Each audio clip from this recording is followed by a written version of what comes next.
Adam leases an apartment. James buys one. They both think they made the smarter choice. They're both wrong because neither of them ran the actual numbers. And when you do, the gap is way bigger than either of them expected. And before we go further, if you want a breakdown of exactly how to run these numbers for your own situation, subscribe and hit the bell. Every week, we break down the financial decisions that actually move the needle. Now back to Adam and James. Let's keep this fair. Adam and James both earn $65,000 a year.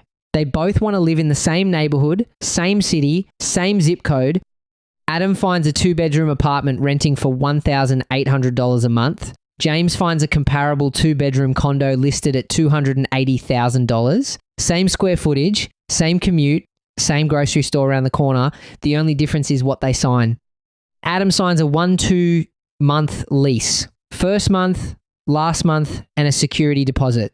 That's $5,400 out of pocket on day one. His landlord handles maintenance. Something breaks, he calls a number. Roof leaks, not his problem. Furnace dies in February. He's on the phone, not on a ladder. Clean, simple, predictable. The salesman doesn't need to exist here because the pitch sells itself. Low commitment, maximum flexibility, and someone else handles the headaches. James puts 10% down on his condo.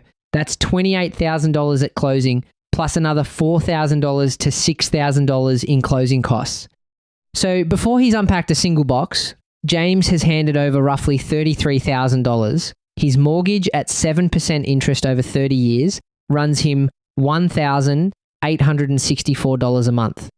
That's only $64 more than Adam per month, but the comparison isn't really about the monthly. It never is. On day one, Adam is sitting in his apartment, $5,400 poorer and completely unburdened. James is sitting in his condo, $33,000 poorer and the proud owner of a leaking responsibility. Adam can feel the lightness of his situation. James can feel the weight of his. And in the first year, Adam's instincts seem completely justified because here's what happens to James in year one. The dishwasher breaks. That's $400. The water heater starts making a sound that costs $850 to diagnose and fix. One of the windows doesn't seal right, and the energy bill is higher than expected all winter. Small things, medium things, invisible things. None of them catastrophic, all of them real, all of them coming out of James's pocket with no one to call. Adam? He called the landlord twice. Both times someone showed up. Both times it cost him nothing. For 12 months, Adam's housing costs are locked and predictable. $1,800 a month, utilities, and that's essentially it. James is paying $1,864 on the mortgage plus property taxes, homeowners insurance, HOA fees if applicable, and a maintenance budget that financial planners typically set at 1% of home value per year on a $280,000 condo. That's $2,800 a year just sitting in reserve for repairs. James's real monthly cost in year one is closer to $2,300 to $2,500 all in. Adam knows exactly what his costs are. James is still figuring his out. And then year one ends. Adam's lease comes up for renewal. His landlord, who has been watching the rental market very closely, raises the rent, not by a little, by $150 a month. Adam negotiates it down to $100 and signs another year. He's now paying $1,900 a month. Annoying but manageable, he moves on. James's mortgage payment hasn't moved, won't move. It's fixed $1,864 every month for 30 years unless he refinances. That number is locked. Adam just discovered the first quiet advantage of ownership that nobody puts in the brochure. The payment doesn't change, but rent always does. Let's look at the scoreboard at the end of year three. Adam has paid $5,400 up front and roughly $66,600 in rent over 36 months, accounting for the increase. Total spend, $72,000. He owns nothing. His security deposit came back, minus a small cleaning fee. His credit got the rental history, but that's it. No asset, no equity, just 3 years of receipts in a folder he'll never open again. James has paid $33,000 up front and $67,104 in mortgage payments over 36 months. Total spend, $100,104. But here's what's happened underneath those payments. A portion of every mortgage payment goes toward principal. Not a huge portion in the early years, because that's how amortization works. The interest is front loaded. But after 36 months at 7%, James has paid down roughly $14,000 in principal.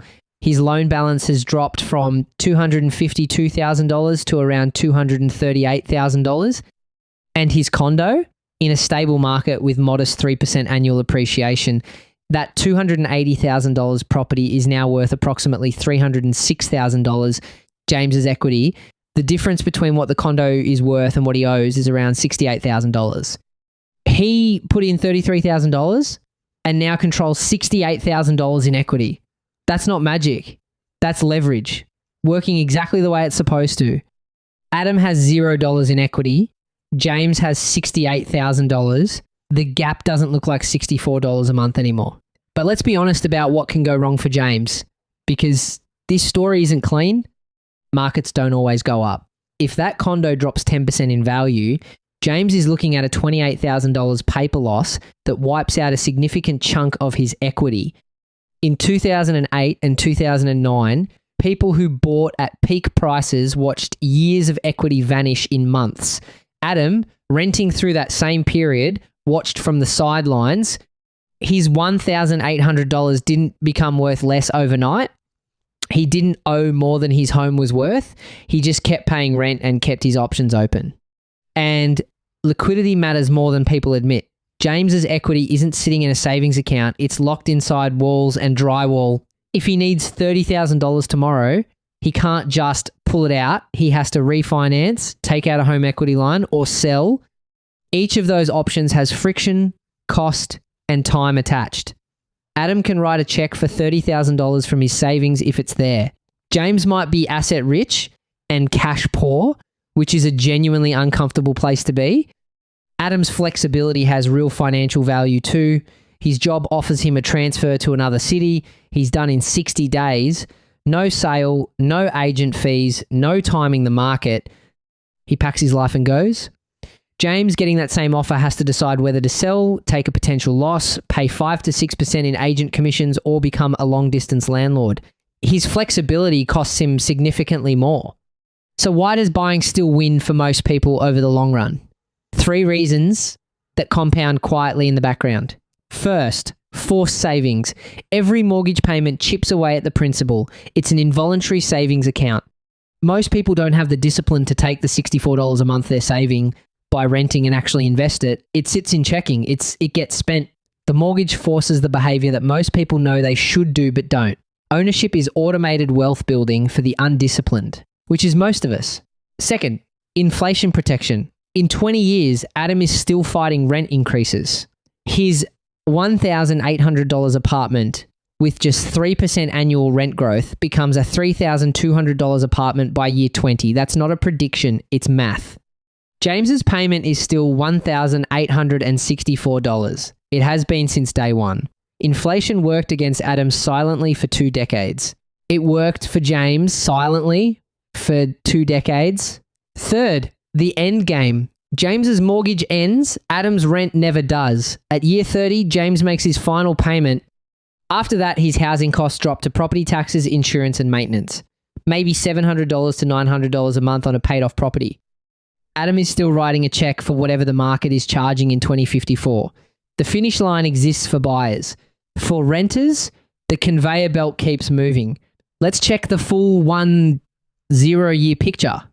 Adam has spent roughly $240,000 in rent over 10 years, accounting for annual increases. He has no asset. He may have invested some of what he saved in the early years by renting cheaper, and if he did that consistently and intelligently, it helps. But for the average person, the average behavior, that money was spent, not invested. James has spent roughly $256,000 all in over 10 years. Mortgage payments, taxes, insurance, maintenance, more than Adam by about $16,000. But his condo is now worth approximately $376,000 after a decade of modest 3% annual appreciation. His remaining loan balance is around $222,000. His equity is roughly $154,000. Adam, $240,000 spent, zero equity. James, $256,000 spent, $154,000 in equity.